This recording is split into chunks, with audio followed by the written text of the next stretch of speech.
Hello, everyone. Welcome back for another Coach Talk. We're on episode 4. Super excited to be getting the opportunity to do these lives with my fellow coaches from the Jay Shetty program, along with other coaches that I've met on my journey as a life coach. Hopefully, you all really enjoy these as much as I do. I know that me getting the opportunity to connect with fellow coaches. So, but yeah, if you want to connect with me or any of the coaches that I bring on to this, just feel free to direct message us. Hello. Hi, how are you? Good, how are you?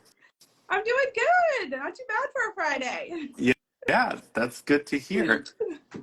Ugh, let's get mine all set up. My hoodie's upside down, but we're all good. Hey, it works. I figured I would try to match the aesthetic of your page since there's a lot of pink going on your Yes, side. So I found something close. This is kind of pink it back here. is. It works. Well, I will let you introduce yourself so people who don't know you can get to know you a little bit better, and then we can jump into a Okay, conversation. great. Well, I am Lana Kenyon, and I am a women's empowerment life coach. I really help, I'm really specific on helping mothers that are dealing with burnout and dealing with kind of self neglect and not really being able to know the next steps to take to be able to not only take care of themselves so they can thrive, but so they can help, their children and everyone else around them thrive. That's awesome. I feel like your client list would be really small because I've never heard of a mom burnt out before. Well, we don't admit it. That's the thing. We don't admit it ever. Oh, I love it. No, but I definitely think that that's a realm of coaching that is really important because, I mean, I'm at the age now where a lot of my friends are becoming moms, and Yeah. yeah, hearing the story of all the things that they've got to juggle on a regular basis, and somehow I seem to be the one that looks more exhausted at the end of the day. So the magic that you all have as mothers is amazing, but the idea that you're there to support people who really don't have a lot of support, I love that Yeah. for sure. Yes, it absolutely is a journey that we take very seriously and we want to do our best in. But I think a lot of the times we think that to do our best we have to put ourselves last, and that's really not true. And I know I dealt with that for years on my own journey, and I really want to help other women and other mothers understand that there's such a benefit to being able to learn about yourself, take care of yourself, grow within yourself, and it really shines out into your motherhood and into every other areas, especially working moms too, your careers, everything else it really helps with. So Yeah. I mean, I've worked with a couple people who are mothers, and when it comes to having those conversations, one of the things that I always like to point out to them is what you are doing is teaching your children what is acceptable. And sometimes, like, moms have to walk away from things, and sometimes they have to choose themselves first. And I always try to remind them not to feel bad in those moments because yeah. what you're doing is you're teaching your children that when something's not right for you, when something's not healthy, it's okay to walk away and choose yourself first. And I think that that's a beautiful thing to teach people because society doesn't teach you that for sure. No. I mean, it's really the complete opposite in a lot of ways with society. They really drive home the factor of, yes, women can do it all, but don't ever take time for yourself, or they give you that mom guilt whenever you're doing something for yourself that's not necessarily, what they think or deem pouring into your children. And, that's just that, perpetuates that feeling of the mom guilt that we already have, you know what I mean, without society. Yeah. I mean, we just had the Barbie movie launched last year where she just kind of sat there and like talked about how you can't be too this, but you can't be that. You can't be too this, but you can't be this. And like the restrictions that it puts on so many people. And when you grow up seeing your parents kind of have like gender roles and what a woman is supposed to be responsible for, you do kind of see that kind of being passed down from generation to generation. And healing that generational trauma is really hard because you're not only taking the weight of what you were taught by your mother, but by generations and Yes. generations of mothers who pass that down. And I think we're coming into a world where that isn't acceptable anymore. It's too much to put on the shoulders of just the mothers in the relationships.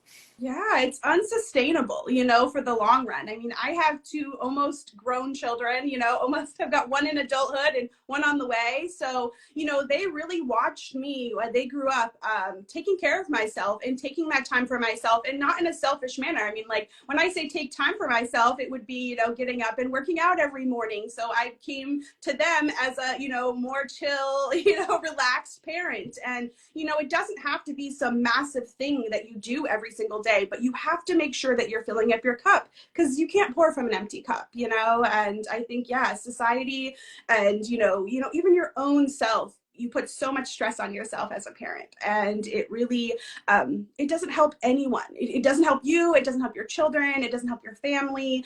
And it really needs to be driven home, I think. And that's why I'm so, adamant about it, because it is something that I have worked so hard to do in my life. And I watched my mother. She was a single parent. She worked nonstop, rarely took time for herself, was constantly, overwhelmed. I mean, she did her very best because, she had to, but I knew that there was another way, and that's what I did with my kids.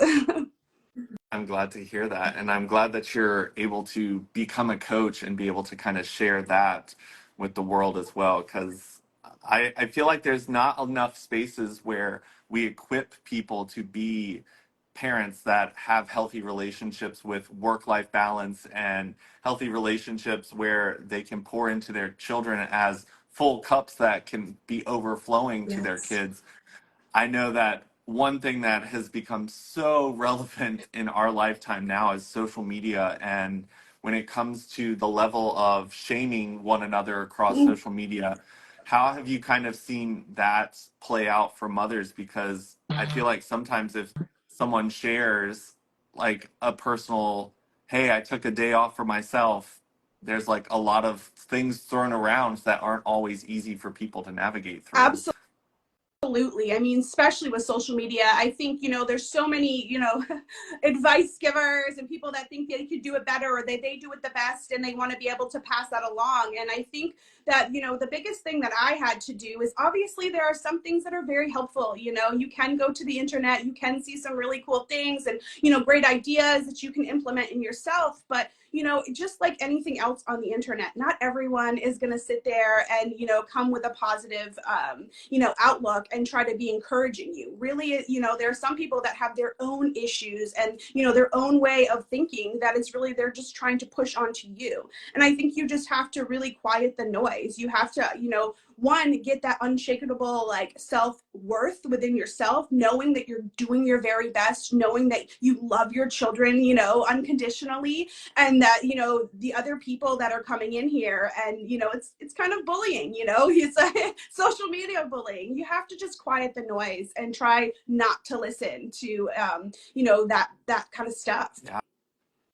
I mean, I feel like it comes naturally anytime we step into something new that we develop this like imposter syndrome or develop this like fear of not knowing enough. And when it comes to like being a parent, like we don't know how everything that we're doing is going to impact this child's life in the long run. So I feel like in a lot of instances, parents do try to find those spaces where they can find answers, Mm-hmm.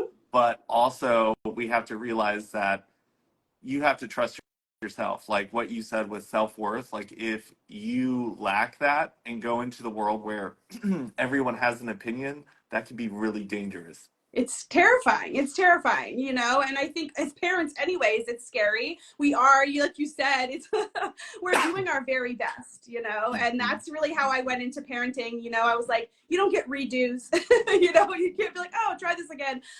You get this one chance to really raise a decent human being. And so I knew that where I was always coming from was that place. And I came from a place where my children are literally my life. You know what I mean? I love them unconditionally. And yeah, I I mean, during going through it, I didn't necessarily know how it was going to turn out. But I can say, you know, confidently now with my two kids who are 17 and 19, it was so beneficial not only for them to watch me do that, but also to get a mother that was able to come to them as her best self and still watch me, you know, chase my dreams, chase my ambitions, like be able to love myself through all of the hard and, you know, still be a great mom to them, you know, as the best mom that I possibly could to them. Yeah.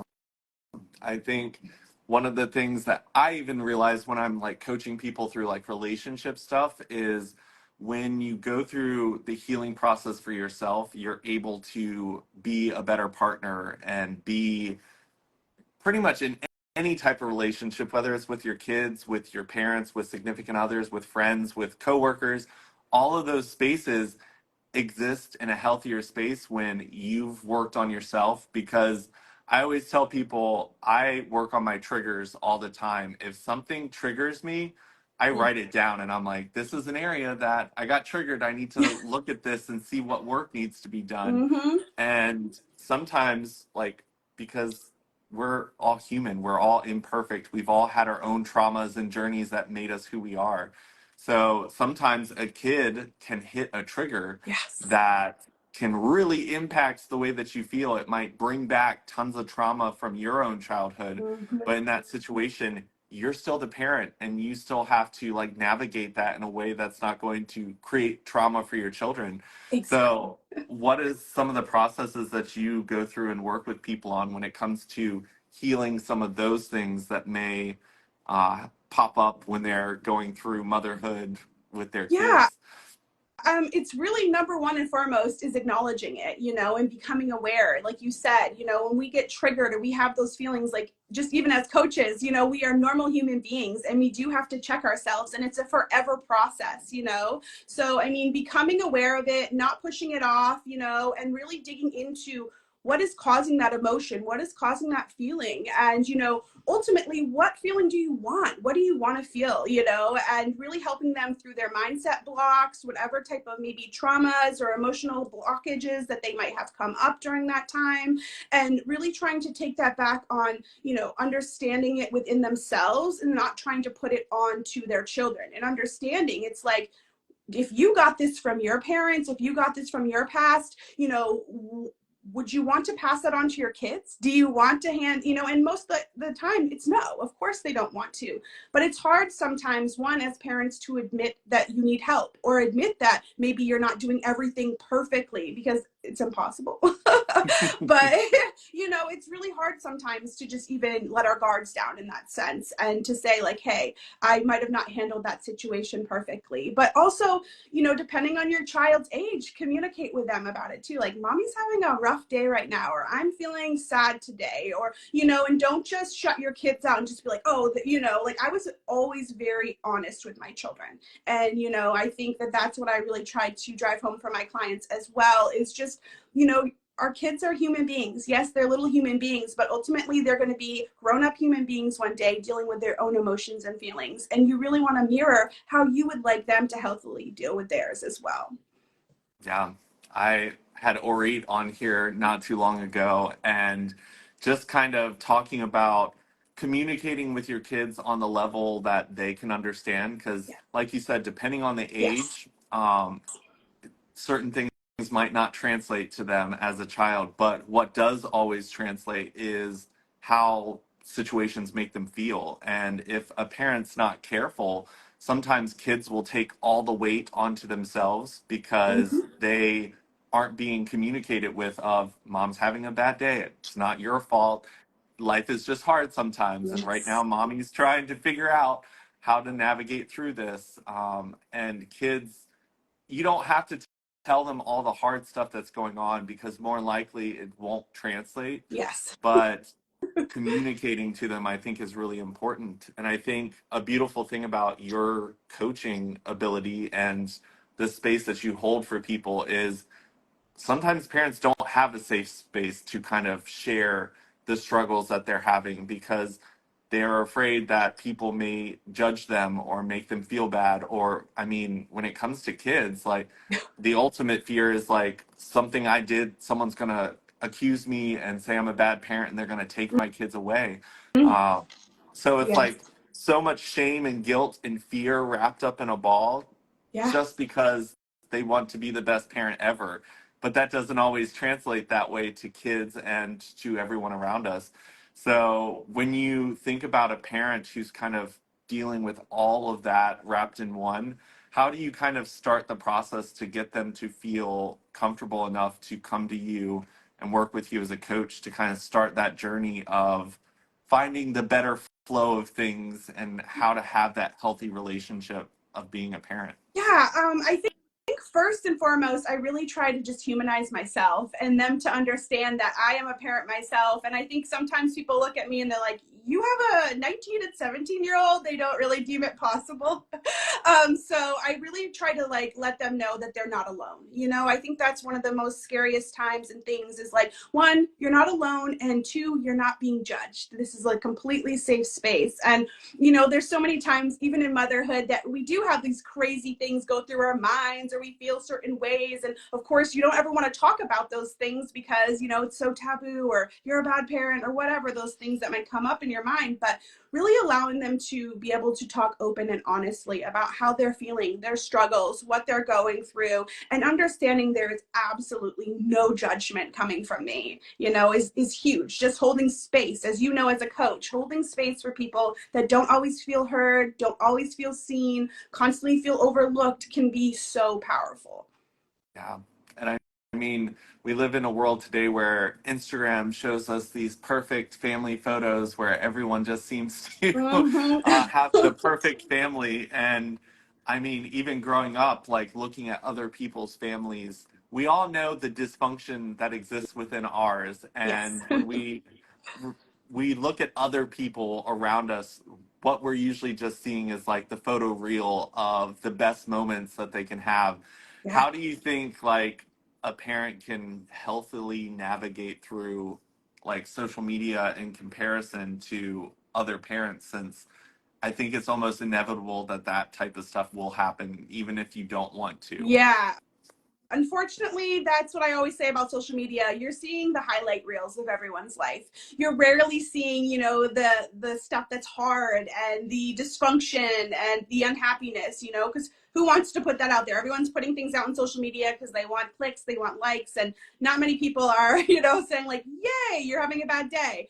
But I really encourage people to like. I know for myself personally, on my path, there was times where social media was becoming like it was toxic, you know what I mean, and what I was seeing. And so at first I thought like, oh, social media, like it's just so draining. And then I was like, you know what? It's not social media. It's who I'm following. It's, you know, the people that I'm watching. And so I got rid of all of the people that made me feel a certain way. Like obviously you want to look into it a little bit and see like, okay, is there something there that I can change? Or, you know, maybe it's making me uncomfortable because I feel like it's, you know, something within me too I'm noticing. But other than that, like again, you have to really be careful because you have to understand that these people are not putting their tantrums out there. They're not putting their hard days. They're not putting the stress. And that's something that I've really tried to be open and honest with on my platform, even for years prior to becoming a coach, is just real life and honesty. And, you know, the good, the bad, the indifferent, you know, not just the highlight reels, because that's not real life. And so I really encourage my clients to be very aware of seeing, yes, there's highlight reels out there. You're going to see your best friend from, you know, school that might have this perfect looking life, but you don't know what goes on behind the scenes. And more than likely, they're all going through their own struggles. And to just be kind to yourself, give yourself grace in this moment, and understand that, like you said, they're highlight reels. They're not real life. Yeah. And it's funny because now that I'm an adult and I've spoken to some of my friends from high school, middle school days, we talked about how like we viewed each other's families. And it's so interesting because I know my family situation very well. And to hear people project, wow, you just had this like perfect family. Mm-hmm. Like, I wish that we had what you all had. I was just like, really? That's Yes. what was being projected out? Like, that's what you saw? Because Mm-hmm. like there was a lot of times where there was so many struggles for my family and obstacles we had to overcome. Yeah. And one of the things that people don't realize is like when you project that perfectionism, when like you're just projecting this image that people want and admire, but you have to realize that if you don't share your struggles, if you're not honest that life is getting hard, like it'll keep piling stuff on. Like Yes. it'll keep getting heavier and eventually it'll break you. Whereas if you were open and honest saying, wow, this week is just really tough. Like I've got so much on my plate as an entrepreneur or someone who works, I just don't know how I'm going to be able to get to my kids' soccer practice or my daughter's ballet classes or vice versa. No gender Yes. specific there, but I I think know. when it comes to sharing that, that opens up a space to connect with other parents who can be like, hey, I'll pick your kid up from school that day. I'll get them from practice. You take a moment to get yourself back together, have some relaxed time, because things like that usually aren't communicated because we're so afraid of the shame that will be Yes. placed on us for saying that it's hard right now. Yeah. Yeah. And that's the thing, you know, I was extremely lucky to have a group of mom friends that were like raising kids together. And like, you know, we'd have our group chats and we would constantly be like, you know, talking about what's going on in our lives and giving each other support. But I know a lot of women don't have that. You know, and that's the hardest thing. And those are the women I really want to be able to connect with, because through having, you know, that support system, it has really helped me realize, one, I'm not alone in the craziness. You know, parenting is a crazy ride, you know, at any given time. And there's so many different aspects of it. You know, you've got the little ones, you've got, you know, all the way up through into like teenagers, you know, into adulthood. And there's all different types of challenges. And if anyone is sitting here telling you like, oh, it's been a walk in the park, so easy, it is not true. They're not being honest with themselves, and they are sure not being honest with you. Yeah. I mean, I personally grew up with a lot of help from people around us. Like my mom luckily had help, but there was Mhm. definitely times where I knew life was getting hard, especially when she became a single mom. Mhm. And there was so much that she tried to communicate and share with us. But looking back as an adult now, I was like, there are so many things that I wasn't able to connect with her on and understand. Mhm. And I think that it's important to connect with fellow adults, just like when it becomes your journey as an entrepreneur, staying connected to entrepreneurs. Yes. Because I've also learned on my journey that talking to people who work for corporate jobs or who work for someone else don't understand the challenges Mm. that you have to overcome as an entrepreneur, because it's the society norm is not entrepreneur. Yes. So there's lots of doors that don't open easily for someone who's trying to run their own business. So I think on that journey it's just important for all of us to remember, like, the person that you're connecting with, are they emotionally intelligent enough to have the conversation, and are you also strong enough to have a conversation where someone's opinion may differ than yours, because that can be a Mhm. trigger as well. Absolutely.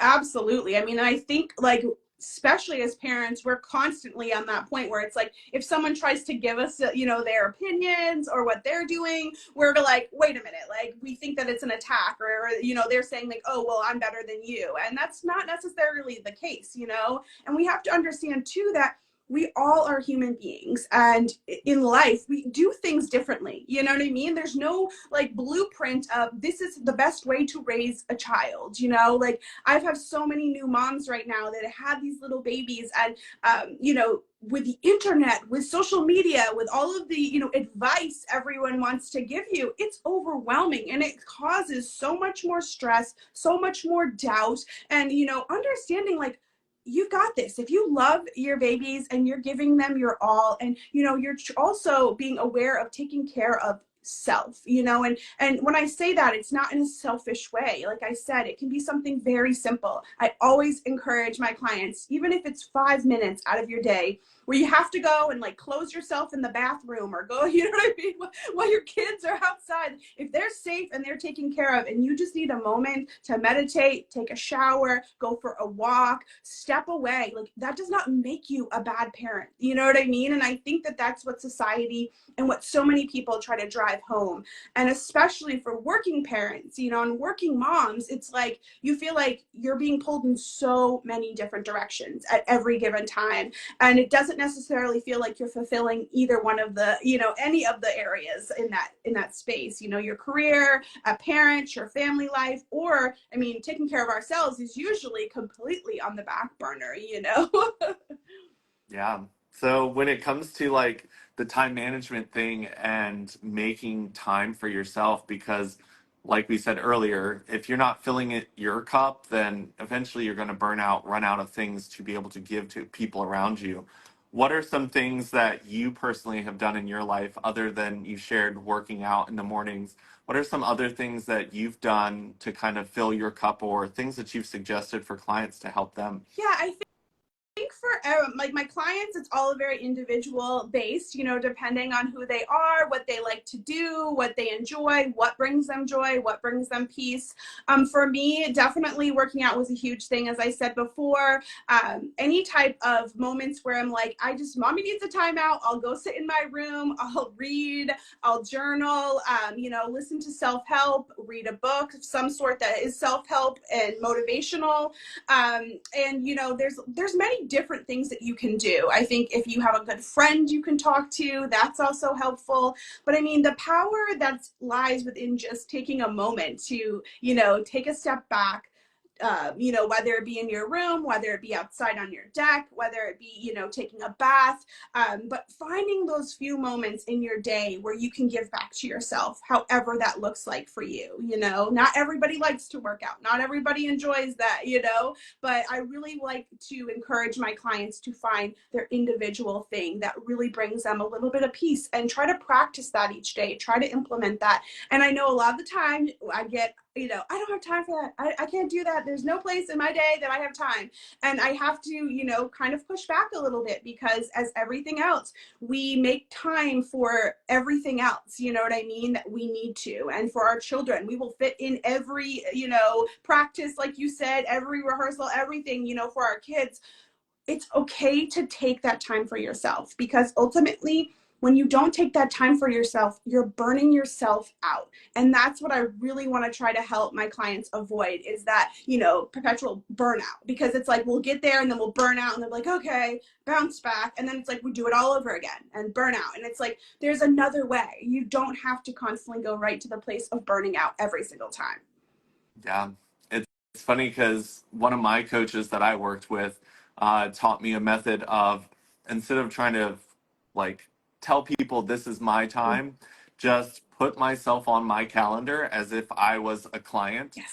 and give myself that exact time and be like, nothing will interrupt this time because this client, because I would never allow anything to interrupt an hour with my client Yes. or a positive talk or a live that I'm doing. So it's like if I can do that in my schedule, I can also put an hour in there for myself where it's Mm-hmm. like, okay, this is my relaxed time. This is my catch my breath and figure out me because Mm-hmm. I think we become so disconnected from ourselves that we forget. Like I've had so many clients when I'm talking to them and I'm like, what brings you happiness? And it's so hard because if you're the type of person who you are always doing for others and you've put yourself so far back that like when it comes to asking yourself that simple question of like what brings you happiness, it's been so long since that's crossed your mind Yeah. that that's a hard question for some people to answer. And I think that that's a journey all on its own to be like, we got to get you back to where Yeah. you can list things off and just be like, there's lots of things. Yeah. Because you don't want to fall into the place where you've forgotten what brings you joy and happiness. Because yes, our children bring us joy and happiness. That's great. Yes. But those are also things where sometimes you need time away from that to be with your unique individual self, and Yes. that can't be done with other people. Exactly. You know, we were human beings. We were people before our kids. You know what I mean? And I think, like I've said before, is to be a good mom, people think that they have to literally put themselves at the back burner and, you know, just constantly be in survival mode and constantly be going. And that's not true because, I mean, I was there. I've been there. You know what I mean? Like, again, I was a single parent. I had two small babies that I had to raise on my own. So, I mean, for me to say, like, oh, I take time for myself, it was not an easy thing. It was not something that, you know, I was taught. Even it was something that I had lost myself. I had gotten to, you know, such a bad place within myself that it was affecting not only me, but it was affecting my children and how I was raising them. And you know, when they were little, I remember the moment where I was just like, no more. Like, I need to be able to give back to myself, and I have been feeling so depleted. This is not helping anyone else, you know. And I'm so thankful now looking back that, like, that's what my kids grew up watching. They watched their mom, you know, taking care of herself so she could be a better mom to them ultimately. And I mean, just really trying to help people understand and put that mom guilt aside, that it's so much more powerful than just you and taking that time for yourself. It trickles onto, like you said, every area of your life and everything else that you're doing too. Yeah. So for moms who have that schedule where it's back to back to back to back, where it's like you wake up in the morning and your day starts and it does not end until 10 o'clock at night when you're passing out from exhaustion just to wake back up and do it again. How would you say how would you say to be able to like start a process of like adding in that time for self-reflection, self-connection? How, when people feel like their schedules are that packed, how do you help them kind of start that journey? Because a lot, you even said it, some people are like, I don't have time for any of that. Yeah, most of the people are going to come at you with they don't have time.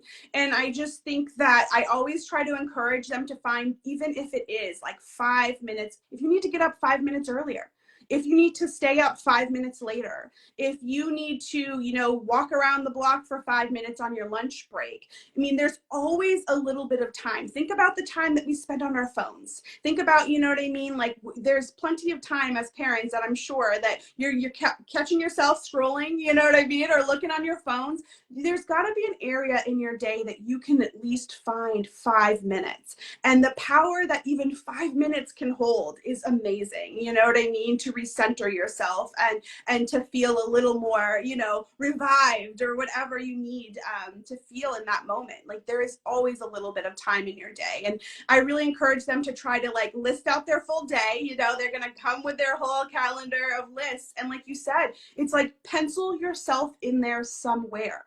Even, you know, in the beginning, if it is just for a couple minutes, and then working up from there. Because I think once they get past that whole I don't have time and they actually start trying it and they start seeing the results from it and they start feeling the way that they feel from it, they're going to start making a little bit more time and a little bit more time, you know? Yeah. And it's funny because like we don't catch ourselves doing the things that are like depleting us, like scrolling through social media, because it's like you've got that 5 minutes and you pull out your phone and you start doing that, not knowing Yeah. that that is just like lowering your ability to continue to navigate your day on a better note. And it's like finding those small moments to replace it, as well as gaining the courage to ask for help, Yes.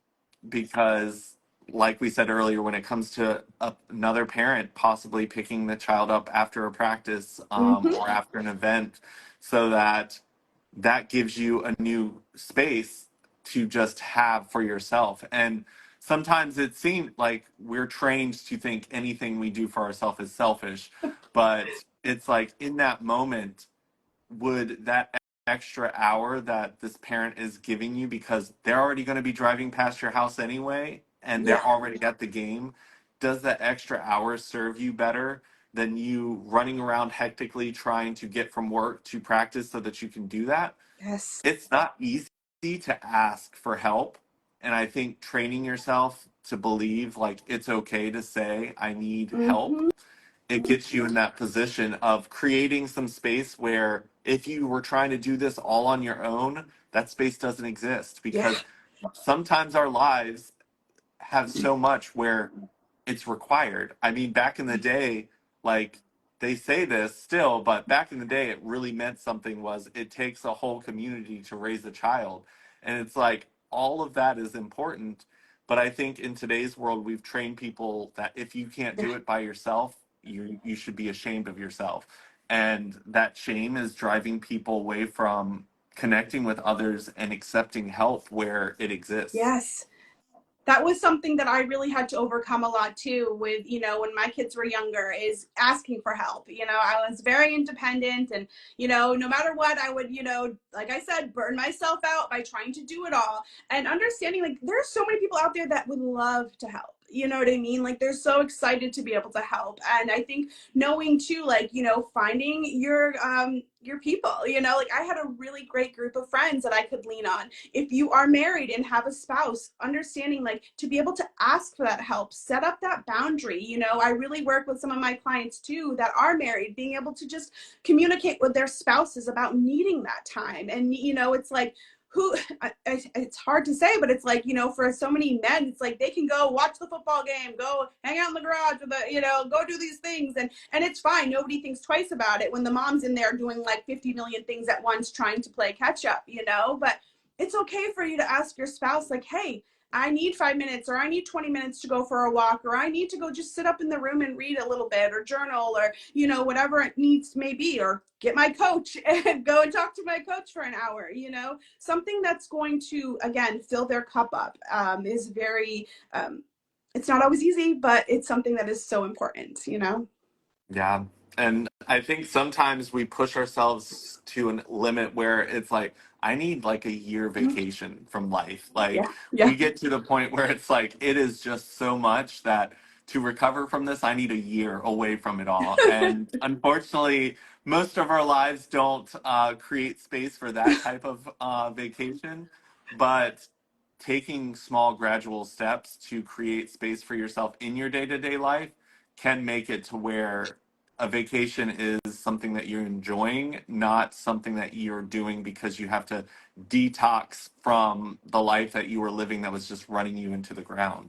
Exactly, exactly. You don't want to have to run away from your real life all the time. You want to create your life and, to work the best with you, because again, we're not going to get away from it. It's going to be there. And it's like in coaching in general. I mean, there's always going to be hard times. There's always going to be those things that come up that seem impossible or really, really hard to deal with. But, I think when, as we know as coaches too, it's like when you do that work, you look at things, the outlook is so different. You know what I mean? So it's like you can be a parent and you can have all these things going on, but you're not going to be consumed by the overwhelm necessarily, because you know that you have these tools, and you have these ways of being able to move through those situations in a way, more healthier manner. Yeah. And I think something that's really important for people to realize is when your brain's been trained to think a certain way for so long, that when you do start taking those steps towards healthier outcomes for yourself, Yes. it will feel so Yes. uncomfortable. It will feel so unnatural, where it's Yes. like you have to make it through that uncomfortableness to get to a point on the other side where you actually can enjoy those moments. Because like you were saying, those 5 minutes in the bathroom, you may feel Yeah. crazy when you're sitting there, like just turn the lights off, just Yeah. closing your eyes and taking deep breaths and being like, wow, I'm insane. Like, who needs this to Yeah. like get through a day?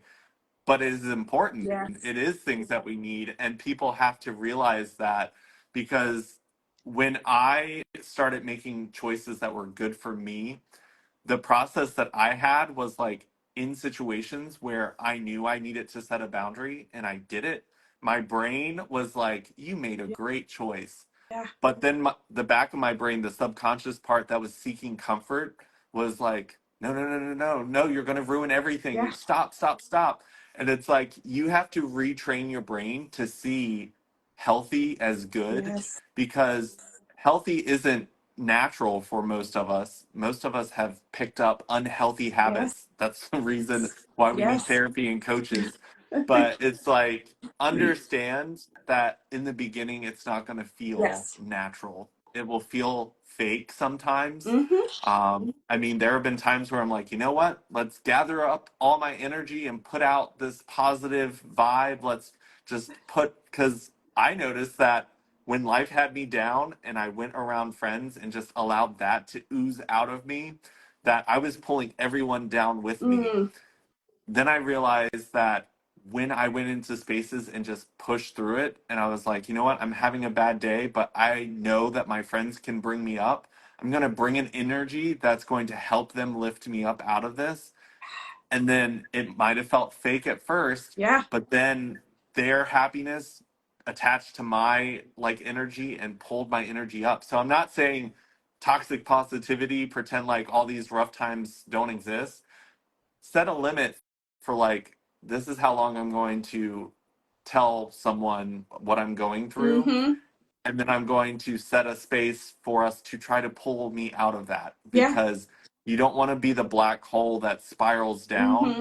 and then eventually like no one can help. And I was Yeah. just like, okay, let's start this process and see how it works. And didn't make life any less hard. Like, No. things were coming at me still that I had to learn how to overcome, but I Exactly. realized that I was creating a space where I was coming out of that hole instead of feeling like I was sinking further down. Yeah. I mean, it really comes to a choice, like in every area of life, in terms of like, okay, yes, we are always going to have hard times. We're always going to have difficult situations. And especially as a parent, it's like, we don't know how our kid's going to wake up in the morning. And if they just didn't get a good night's sleep, or, and they just want to be mean to us or cranky, you know what I mean? Like, you can't control those situations. But like you said, it's like, you can control how long you're going to sit in that space. You can control how long it's going to really affect your day. And I think being able to acknowledge it, like you said, not being like, oh, this isn't happening, everything's wonderful, acknowledging you're human, acknowledging the situation, but also understanding and being okay with the fact is like, I don't want to stay here. Like I can pivot, I can shift this mood, whether it be like you said, hanging out with your friends, changing your outlook, speaking to a coach, speaking to a best friend, going having a coffee date with somebody, like any of those type of things. Like, you have to kind of think outside of the box, in that sense. And yeah, it's really uncomfortable in the beginning. It's, even sometimes, even while you're in it, it's uncomfortable. And I think, like you said, like I've been doing so much studying about like the brain and the power, of our thoughts, and just how it really affects us when we are around a negativity, when we talk negatively to ourselves, when we have certain things that are implemented in there from, like you said, childhood, school, friends, whatever it might be. We don't even realize in our subconscious that those are the things that are like comfortable to us, even though they might not be very healthy. It's just a comfort zone. And like they always say, you can't, you find nothing amazing in your comfort zone. You have to kind of start taking those steps out of your comfort zone, and give yourself grace. Don't try to do it all at once, but understanding that, do you want to sit in that overwhelm? Do you want to sit in that feeling of not being a good parent or not being a good person? Do you want to sit in that feeling of, depression or, sadness? I know like some of those things you can't just, it's not a magic potion that you can get rid of, but those things that you can do and those actions that you can take that can really help you in, just getting out of that space necessarily, like even jumping around. Like, what is it? It's like Tony Robbins. He's always about Yes. like, okay, you're in a bad space, like get up and jump around. And I remember like listening to him, I'm like, he is crazy. Like, what is he talking about? I'm just gonna get up and everything's gonna be great. But I'm telling you, I do it all the time now. And I'm just like, okay, if I'm in a bad mood, I'll get up, I'll dance around, and I'll come back. I'm like, oh, that worked. Yeah. It's like instantly shifting that energy, because like your body doesn't understand all the thoughts you're thinking, but it understands like the energy and motion that you put into things. And some motions just have that energy of high frequency vibration. Yes. So it's just like your body is like, whew, Yeah. we're feeling better now. This is great. Yeah. Because one thing I was going to say, I feel like, because we always talk about how like men are such babies when we get sick. I hate being sick, but it's almost like we watch moms and we're like, you guys are never sick, because even when you're sick, like you're like, there's work to be done, and you somehow manage to navigate through it. And even when I started to kind of say, okay, this is my business, I can't let it fall just because I'm sick, like take some time. Like I would get up, do a positive talk or a live, and then go right back to laying down. I was like, I need this to keep going, but I also have to give myself time to heal because I don't want this sickness to last any longer. But Yes. like modeling mothers and watching how mothers somehow take care of a whole household of sick people while also being sick, I'm like, that's like a level of like commitment and energy that mothers understand that a lot of people who aren't mothers do not, because Yeah. it's just like, whoa, how do you navigate that and still hardly miss a beat in accomplishing the things that mothers have to accomplish in a day? Yeah, there's been many times I'll have to be very honest. Dayquil. I had to take some Dayquil and push on.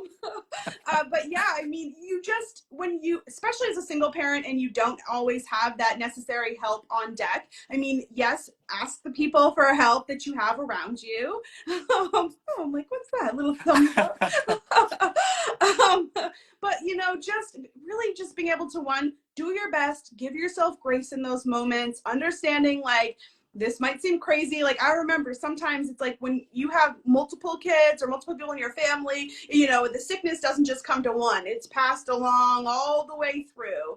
And in those moments, of really feeling like this is too much, trying not to get overwhelmed, trying to understand that this is just, something that's happening right now. You're going to move through this, and trying to, again, if you're exhausted from staying up all night with a sick child, that might be throwing up or whatever, you know what I mean? Like you have to, in that next day, give yourself grace. Like, okay, maybe I'm not going to run on all four cylinders at work, and maybe, I might want to pick up a pizza for dinner or whatever that looks like, and just understanding that we're all humans, and having that power of just grace and understanding for ourselves. We give it to everyone else. We're constantly able to, give other people compliments. We're constantly able to be like, oh, they're so amazing. But when it's turned on us, we're constantly like, doubtful, or, talking negative to ourselves, or feeling like we're inadequate in some way. Yeah. And you kind of talked about boundaries earlier, and I think that this is an important one for people to understand as well, because sometimes you have to create healthy boundaries for you to be able to be the best parent that you can be.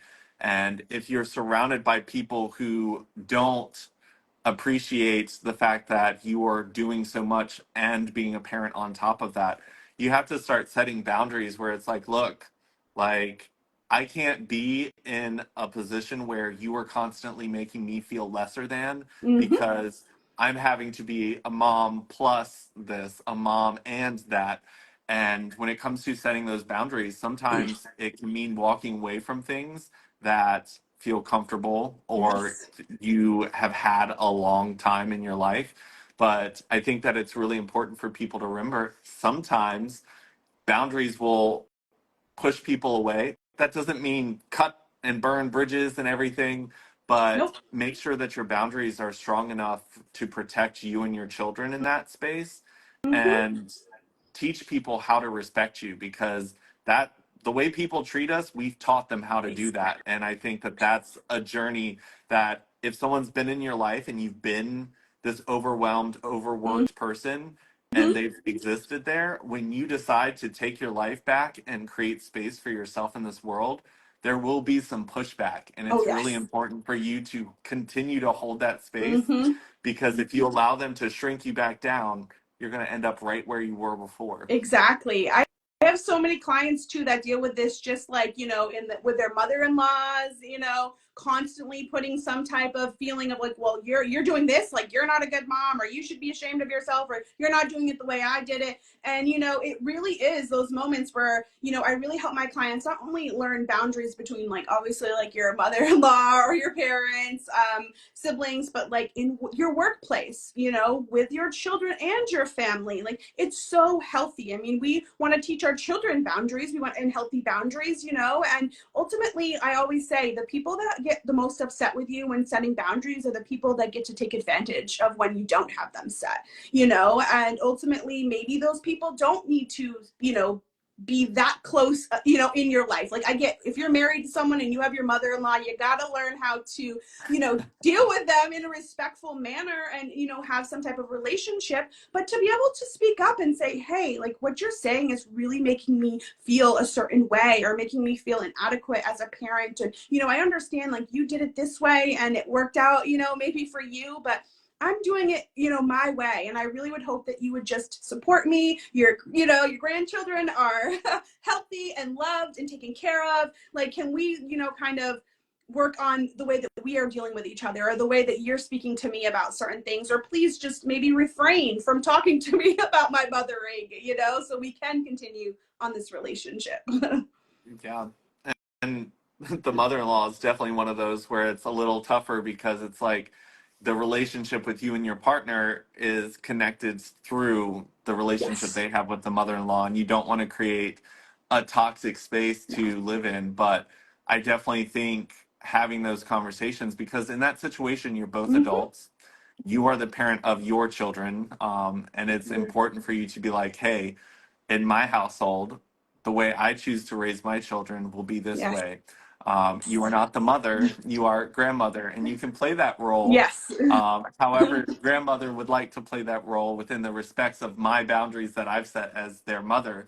But that's definitely not an easy conversation to have sometimes, especially if there's not like a space for equal power to be shared. Mm-hmm. And it's also, it's like, well, this person, if they've got any power over like how they've helped you in the past or anything else, like it can be one of those, well, I helped you with Yeah. this, do you not want help anymore? And it's like, if you feel the need to withdraw your help because I'm asking you to respect my boundaries, so be it. But I am going to continue to ask for my boundaries to be respected. Yes. It sounds super easy to say here on a It's live, so but, uncomfortable. but saying it directly to them, even if it's through a text, I'm sure there's a lot of like Yeah, shaking involved, and it's just like, oh God, what is this gonna unleash? But it's important to have those conversations for sure. absolutely. Absolutely, you know, and that's the, you know, that's the one thing about boundary setting is like I think like for so many years like boundaries, it was such a scary bad word, or like what, you know, like people weren't understanding it. And I think that the more you understand what boundaries are, you know, and healthy boundary setting, I think that like implementing it in all areas of your life is huge. And I used to come from a people pleaser. I constantly wanted, you know, everyone to like me. I constantly wanted to help everyone. I was empathetic to every situation, and ultimately, that would lead me to burnout. That would lead me to places and situations that, you know, was really hard to come back from. And so I learned really early on the importance of boundary setting and, you know, allowing yourself to be able to set those boundaries in a healthy manner. Like you said, you don't want to cause, you know, anger or frustration. There might be some of that from these other people, and those are emotions that they're going to have to work on and deal with, and realize, why is this coming up for me? Why am I feeling this way towards them about them setting their boundaries?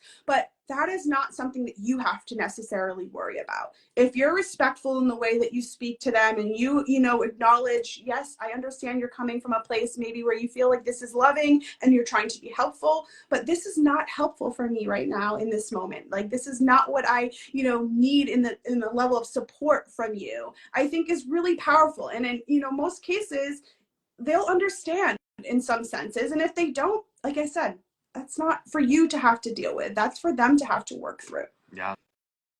And sometimes it just takes an emotional toll on them in the front from hearing something, but you gave them something to think about, food for thought later. Yes. And a lot of times people will come back and be like, hey, I heard what you said. Maybe in the moment when they heard it, the emotions were strong. Yes. But another thing that you brought up, which I thought was great, was teaching your children boundaries, because Mm-hmm.